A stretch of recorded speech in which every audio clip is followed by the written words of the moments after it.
Can you improve your relationship communication, or is it truly a never-ending cycle of frustration? Well, today we're going to give you the answer. We're going to share with you some of the challenges that we faced in our communication, how we dealt with them, but ultimately how things are now. Find out right now. Stay tuned.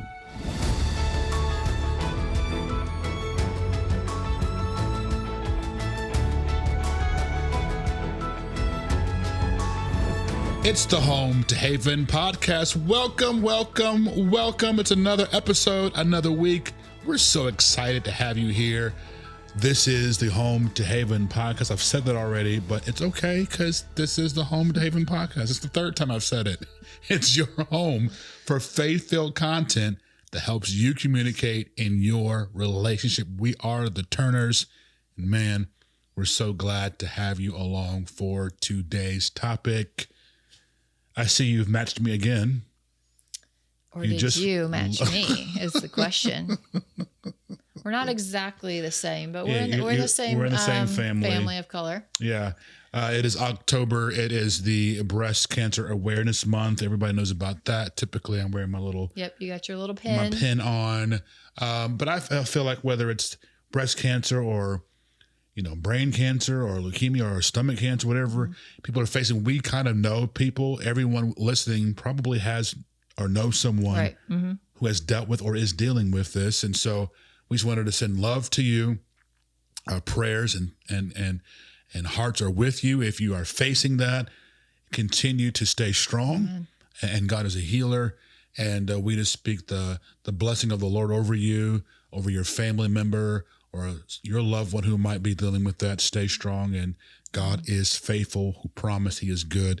And so, wanted to send that out to us this month and every month. All right, so we have a little journey that we have gone under and over. In our marriage. In our marriage. Almost 10 years of marriage. I was going to say, how long we've been married? Almost 10 years. Mm-hmm. It's getting to 10. Almost a full decade. Does it seem like it? It does not. Okay. It does not. Seems like it seems like it was yesterday, but it also seems like it was forever ago. Yeah, it seems like we've always been together, but yeah. Okay. 10 years. So we are going to talk a little bit about our journey through our communication and how we have progressed since the very beginning to now. How we've improved. How were we in the very beginning? Well, I don't know. Would you agree with this? I was going to say in the beginning of every marriage, there's an adjustment period because 100%. Some people are moving in together for the first time. So you're starting to live with somebody else, and that brings a lot of different adjustments. Correct. Schedule, how you take care of the house, all those little things. Correct. And so there's like this in traditional Christendom, you go from celibacy for traditional, and it shouldn't be traditional, but that's a whole other topic. Yeah, but we're not talking about that today.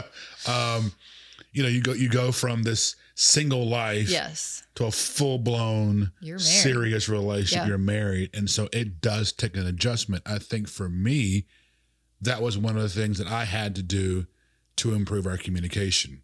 Okay. Maybe I'm going a little ahead of myself, but it flows, is that I had to really be patient, and I had to extend grace, and I had to realize it is not going to be perfect like overnight. Like we're married for 3 months or 6 months or a year. Yeah. You're going to progress and you're going to grow. And so just realize like, hey, we're figuring this out. We're learning one another. We're together for a year, which is a long time, in my opinion. Okay. Some people would say short. Some people would say long. I mean, we were engaged after 6 months of dating. Right. And then we had 6 months we probably could have been engaged a little bit longer. Being fiancés. But also moving in together, you're now around that person 24/7, pretty much, except for work.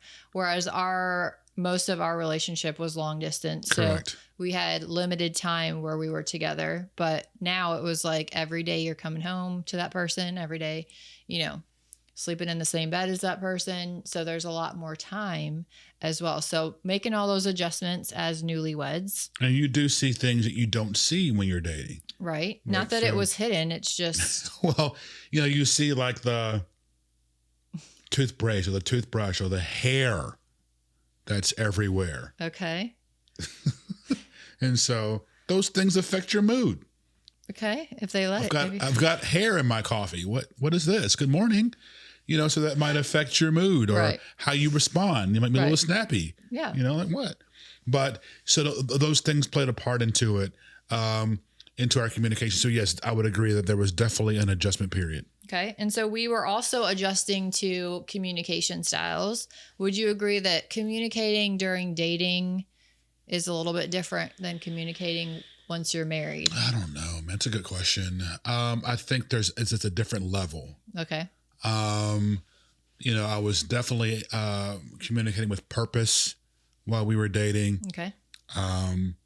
So I was trying to figure out who you were and make sure that what you were presenting matched what I was okay, and what seeing you wanted, yeah, and what I wanted. Yeah. That all that matched and lined up, and I had to test that, and then okay, that's good. Mm-hmm. And so a lot of our conversation was about the future, right? And then when you get married, it's now about the present, right? So it's not real life now, right? Yeah. Not to say we're not casting vision, but now we're dealing with day to day. You did I remember to do this? Who's going to pick this up? What do you want from the store? Mm-hmm. You were at the store, you didn't give me anything. Like, what the heck was that about? Are you doing what you said you would be doing when you were dating? Like, you were like, yeah, I'm super tidy and clean. No, and you stuff. said you were super tidy. I'm just giving an example. We'll get into it. You're going to call me out. This woman's a pack rat. And I never saw that because her apartment was always immaculate and clean. And we get married. I'm like, why is this stuff here? And then I find out you got a whole room that's still present in Michigan today with stuff from your childhood. I don't think I ever said I wasn't. And then your mom just ships things randomly because she doesn't want it anymore. And there'll be a Amazon box on the porch. Surprise! You take it now. She's your problem. Oh, no. So it's adjusting to all those things, but also communicating through those things. So if you notice something like that, would you keep that inside and kind of harbor it and become resentful? Or, would you speak up about it and be more, forward and confrontational about it? So you're starting to deal with different circumstances and situations that you may not have dealt with when you were dating. What was you say was our biggest challenge? I think our biggest challenge was just, I hadn't really had a lot of experience with relationships and working through issues or problems. And I think that's something that also I had to realize. Not saying I was all out in the streets. I didn't have a lot of real experience either. Uh-huh. But just remembering like, hey, we were in our young 30s. Yeah. We were older. But we did not have a lot of experience. Like we were really coming from ground zero. Yeah. And it's like, okay, it's okay. I have some patience. Mm-hmm. We really don't know. We're still learning this. Right. And that gave me a lot of comfort. And I think that's something that the Lord had to really share with me is like, hey, mm-hmm. she really doesn't know. It's okay. Yeah. So like working through that and really even understanding it myself, like knowing like, why am I getting so emotional about trying to have a conversation with you and really getting to like the root problem of it and really learning to understand the other person and what they need when you're communicating through things. Cause I just didn't know, or I hadn't learned that yet about myself and about you. That's true. And we hadn't learned that about ourselves as a couple. Right. So that's a whole different dynamic of understanding how we as a couple communicate together back and forth. Yeah. So you might not know stressors, or you may not know certain triggers, and only until those things happen. And then you're able to, again, hopefully talk through those things and deal with those things, address those personally. There was something that I had to bring to Jen's attention, and that was one of the things that we was a brick wall, was I would communicate something to her. And one of the easiest examples, you may have heard it before if you're a avid listener, is putting flavor on the chicken, or buttermilk biscuits, or rice with no salt. Like, who does that? But anyway, Healthy eaters. so, Which and now we're laughing about it, when but we're when it was laughing, and happening, when it was this was happening, not it a was- laughing matter. This was causing us to react in ways, probably, different ways, and because I may be like, I may have said, who does that? Who does not put salt in rice? a dagger through my heart when you say that, you know? I didn't know it was a dagger in your heart. Right. I'm just being my normal sarcastic self. I don't know it's a dagger. And so her default was to shut down. So she would get silent. Right. And then my default also is to get silent. I can be very headstrong. Our daughter reflects that a lot of times, and I'll start seeing myself in her, because you were just asking me today, were you like this? Nothing's going to beat me. I'm like, absolutely. I do not. I don't feel like to lose. I really don't care. But it's more so like, if there's a problem or a puzzle, or I remember A challenge, a challenge, like a sound issue, I'm like, I've got to figure this out, and I won't leave until I get it. Okay. And so if you're silent, oh, I got you. I'll beat you. I'll be silent. We'll see who breaks first. So we got this. Okay. The challenge should have been, can I get her to talk and open up? Okay. How Yeah. can I approach her so that she doesn't resort to that? I don't want to do that. But instead, we were matching each other with the silent treatment, not talking through things. And that's a great idea. You know, if you're listening, hear what she just said. The challenge should be like, hey, how can I get her to open up? If she's not opening up to you, how can I get her to open up? Or if he's not opening up to you with one word answers, how can I get him to be more open with Vulnerable. me or vulnerable? Yeah. Versus, I don't care. I don't want to do that. I'll do the same thing. Yeah. I can beat you at that game. So that was my attitude, which was wrong. And so it would go 4 hours, 5 hours a day. You walk. This woman just walked past me and didn't say, Jack, what is going on in here? This is what I'm thinking. God, who I married? What is? Oh, heck no. Did she just go to bed and not say goodnight? What in the? What is this? So now I'm all upset and mad, and I'm taking walks around the neighborhood or outside in the porch or the patio. Lights off, so that's not good. And so we really had to deal with that. And then I'm like, okay, somebody's got to break. Right. And I would communicate that to you. I don't want to always be the one to be like, hey, let's make this right. Right. Don't you love me too? Right. And then it was addressing like, hey, you would say, I'm failing you. You don't love me. I'm disappointing you. I'm a bad wife. I'm like, those words never came out of my, and I remember it was one particular incident. I'm like, Jen, I never said that. Right. When did I say that? You're like, yeah, I never said it. You're hearing that through a filter. Yeah. And that filter is a lie that the enemy's trying to tell you to keep us separated. And so it was really acknowledging that we have got to overcome filters, and there's things that you have dealt with that I have dealt with in our own past and our childhoods and our experiences that cause us to hear things that really were not being said. Right. And so working through that, when we were in the middle of that or in the deep parts of that, struggling to really communicate well with each other, for me, my faith was going to be the thing that really pulled it through. So being grounded and spending time in prayer and learning to overcome some mindset things that I had in my mind. I remember thinking, we've tried to talk about something and it doesn't help. So what's the point of talking about it? Because I feel like you might bring something up, like you would initiate the conversation to finally break that. And then I would feel like that conversation didn't get us anywhere. Didn't go anywhere. So I had that in my mind as well of what's the point of trying to talk through this specific issue when I don't feel a resolve at the end, or I don't feel like we've gotten to a point where we have come together on it. That's a lot of people's attitudes. I know I hear it a lot from women, is that we have the conversation and it does not go anywhere. It's a merry-go-round, or it doesn't get resolved. Yeah. So my advice would be, and my challenge to you would be, let's change the attitude and say, we're going to have the conversation and it will get resolved. We're going to get through this. It may be painful. It may be a long conversation. It may be brick walls and some walls crumbling. It might be some breakthrough things to happen, but we will get through this and have the patience that if he's not explaining himself correctly, what do you mean by that?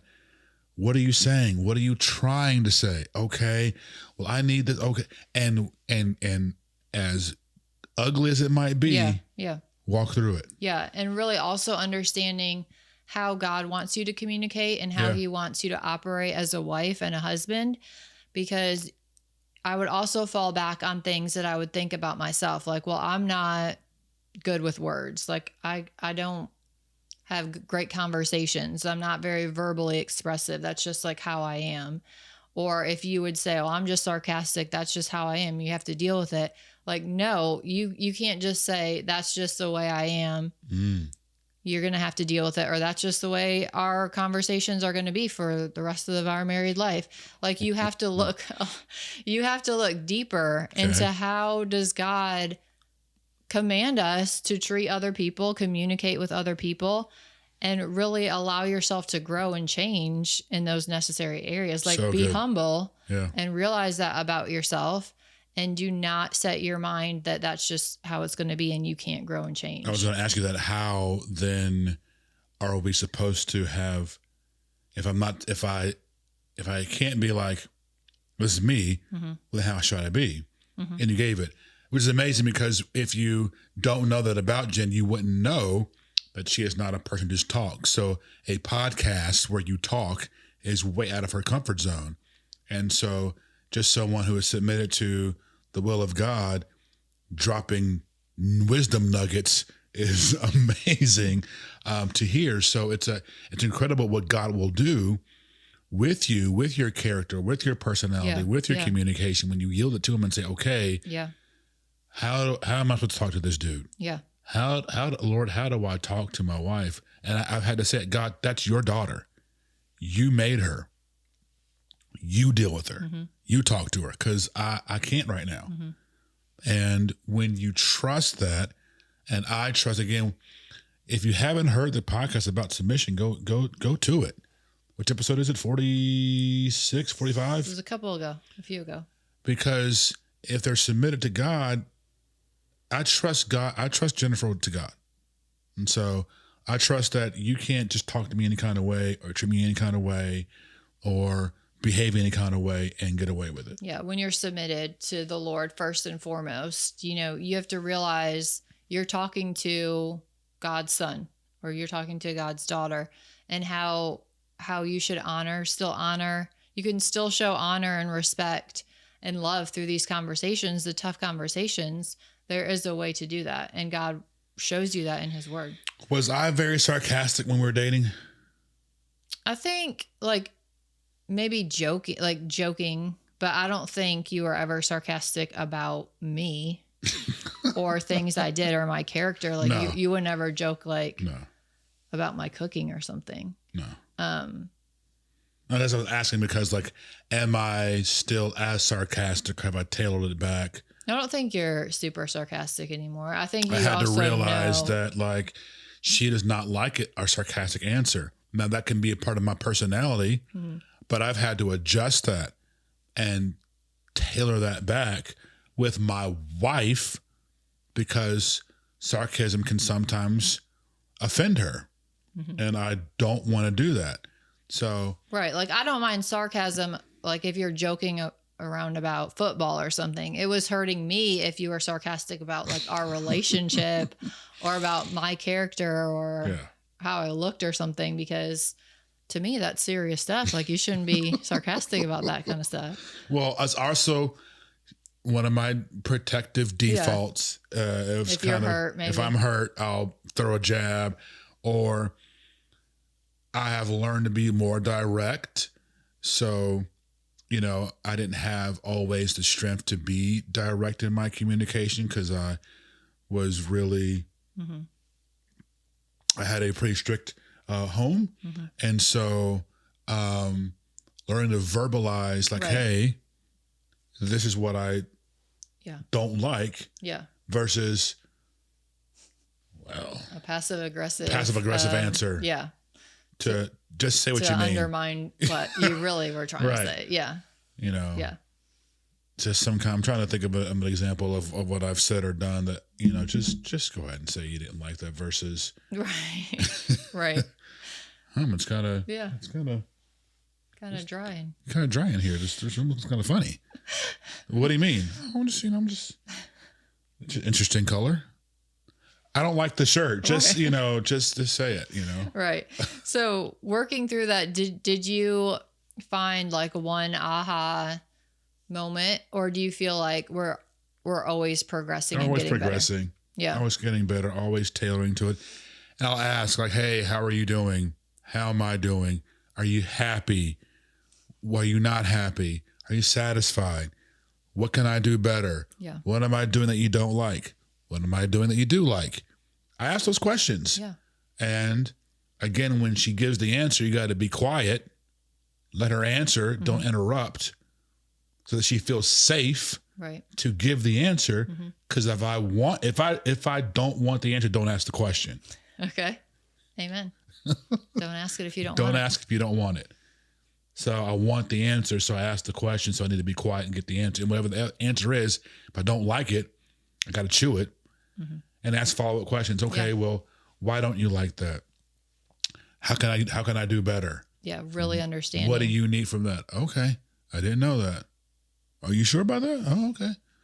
All right. Okay. I'll try. Yeah. All right. So hope that helped. You got any more? Anything else? Do you have one piece, if somebody's in the middle of this, do you have one piece of advice that you would give them to get over their communication struggles, or just some encouragement, like one thing that you could throw at them real quick? Or do you want me to go? Yeah, you go. What would be your piece of advice? My one piece of advice would be to pray first and know who you are in the Lord first, because ultimately I was letting sometimes communication from somebody else like speak to me Yeah. like through lies versus what I know to be the truth and what I know to be the Lord's will and his voice. So do that first and foremost, and then just be willing to adjust to your partner. It's not all about you. Going back to the submission, just being willing to adjust to your needs and communication. Yeah, I would say it's so good. You know, humility is a great pill to swallow and to eat. And, you know, you have to shut out the noise. And again, you hear us saying, really hear what God is saying. Because if you got family members or friends or internet gurus telling you things and it's contrary to God's will for your marriage, right? Mm-hmm. So what is specific to your boo? Right. Nobody else Right. is what you need to be focused on and talk through and hear it from your boo.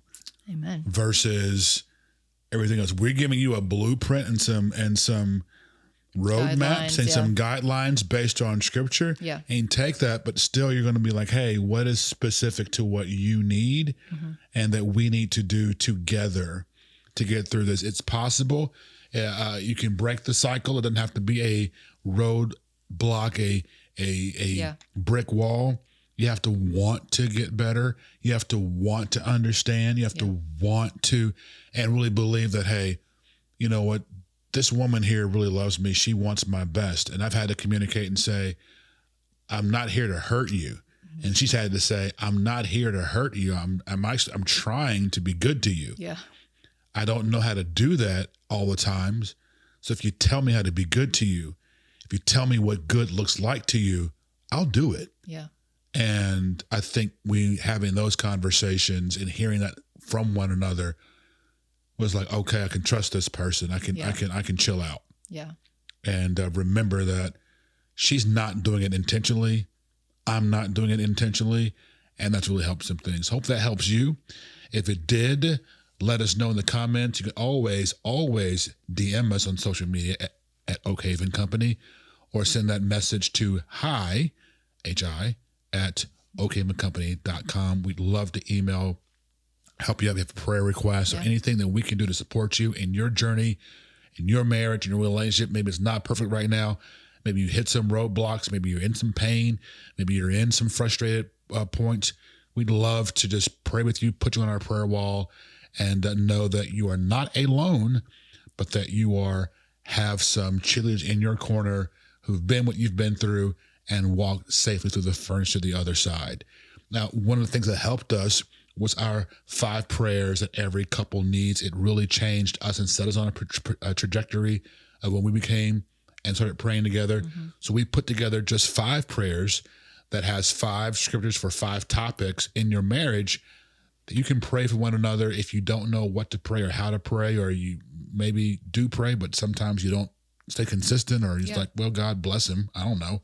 So we have a really good guideline for you. It's a single-page PDF that will help you get started praying for each other. And it is 5 powerful prayers for your relationship. It is a free downloadable PDF. So go free. Grab that today and start praying over your relationship, these 5 specific areas. It will change your relationship. I guarantee it. It's free. If you spend time in prayer for your relationship every day. It's free. Because, again, Grandma's advised the couple that prays together, they do stay together, right? So get it today. It's in the show notes, in the comments or the description, or on the screen if you're watching on YouTube. Oakhavencompany.com/5 prayers. Get it today. You'd love it. And let it bless your life. Thank you for listening. Thank you for watching.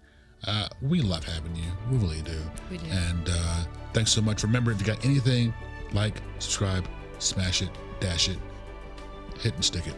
So we will see you next week. And remember, it's wisdom that builds the house.